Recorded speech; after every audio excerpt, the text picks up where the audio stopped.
Hello दोस्तों, स्वागत है आपका एक और रहस्यमय कहानी में। तो चलिए शुरू करते हैं। हमेशा की तरह सम्राट विक्रम बेताल को लेकर के चल देते हैं। बेताल जो होता है अपनी एक भयानक हंसी हंसते हुए जाता है और महाराज से कहता है, महाराज एक कहानी सुनिए। और वो कहानी सुनाना प्रारंभ करता है। बेताल कहानी सुनाता है कि एक दूर दराज इलाके में एक वटवृक्ष था, बहुत ही विशाल।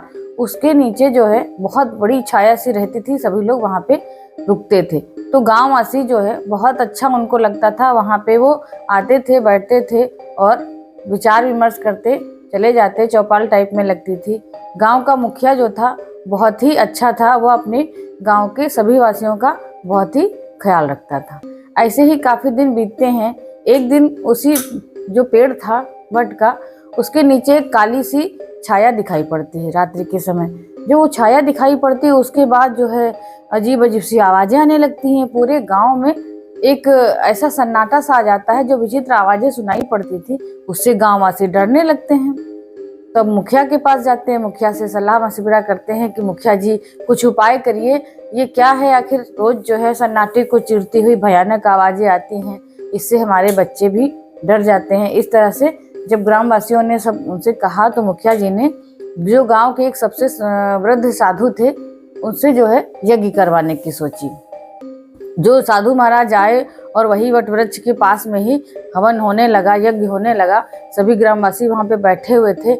अचानक ही साधु यज्ञ करते करते रुक गए। जब रुक गए और मुखिया जी से बोले, मुखिया जी अभी इस वृक्ष को कटवाना पड़ेगा, अब ये वृक्ष यहाँ नहीं रह सकता। अब मुखिया जी कहने लगे, ऐसा क्यों साधु महाराज? तो साधु महाराज ने कहा कि लेकिन एक शर्त है, इसको काटने की तो कोई बात नहीं है, लेकिन इसको वही व्यक्ति काट सकता है जो त्याग की भावना रखता हो, जो सच्चा मन रखता हो। अब और भी वो हो गई कि कैसे त्याग, कैसा वो। अब सभी ग्रामवासी जो है पीछे हटने लगे कि हम नहीं कर पाएंगे, हम नहीं कर पाएंगे। त्याग क्या, कौन सा त्याग करना होगा? इतना साहस तो किसी भी गांववासी में नहीं था जो त्याग करे। आखिरकार मुखिया जो है कहने लगे, मुझे गांव को अपने बचाना है, हमारे गांववासी जो हैं बहुत परेशान हैं, इसलिए वो स्वयं आगे आए और जैसे ही उसको काटने का किया विचार ले करके हाथ में औजार आए तो वहाँ पे एक छाया आई और उनसे कहने लगी, राजन आप इस वृक्ष को मत काटिए, ये मेरा पेड़ है और मैं इसकी आत्मा हूँ।